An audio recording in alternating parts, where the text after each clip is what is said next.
L'actualité sociale ce matin, les salariés de PSA et d'autres entreprises menacées qui s'invitent au mondial de l'auto. On retrouve tout de suite Porte de Versailles à Paris, Laetitia Soudi, des salariés déterminés à se faire entendre. Et à vos côtés, on reconnaît l'ancien candidat à la présidentielle, Philippe Poutou.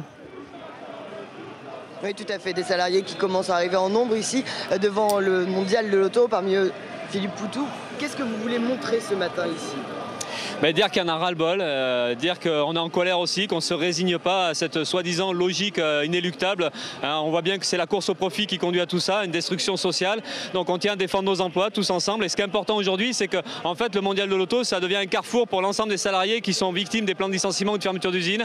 Et au-delà du secteur de l'automobile d'ailleurs, parce qu'il y a PSA, il y a Ford, mais il y a aussi Arcelor, il y a Fralib, il y a les trois Suisses, il y a pas mal de, il y a Sodi Médical, voilà. Et ce qui est important pour nous, c'est ça, c'est de montrer que c'est tous ensemble qu'on s'en sortira. Il faut coordonner les luttes, il faut qu'on arrive à faire converger les batailles parce qu'on sait qu'il faut un rapport de force pour imposer l'arrêt des licenciements et l'arrêt des fermetures d'usines. Et c'est voilà, c'est toute cette colère-là qu'on veut montrer, cette révolte-là, parce qu'il n'y a aucune raison d'accepter ça. Et quand on voit les patrons pleurer comme ils font, alors qu'en réalité c'est nous qui souffrons de la crise, c'est parce que soit on galère au chômage ou à la précarité, soit c'est des conditions de travail qui se dégradent et c'est la souffrance au travail, les dépressions, voilà. C'est tout ça qu'on veut dénoncer. Et on sait qu'il ne faudra compter que sur nous-mêmes, il faudra qu'on se batte et ça sera tous ensemble.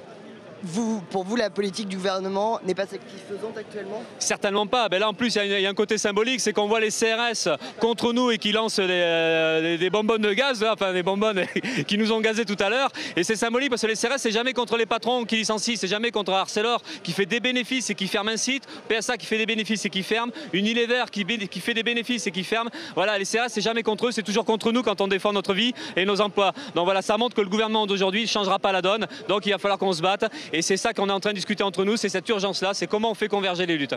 Merci Philippe Poutou. Des salariés qui ensuite se rendront place des Italies pour le début de la manifestation qui commencera vers 13h30. Et on suivra tout ça.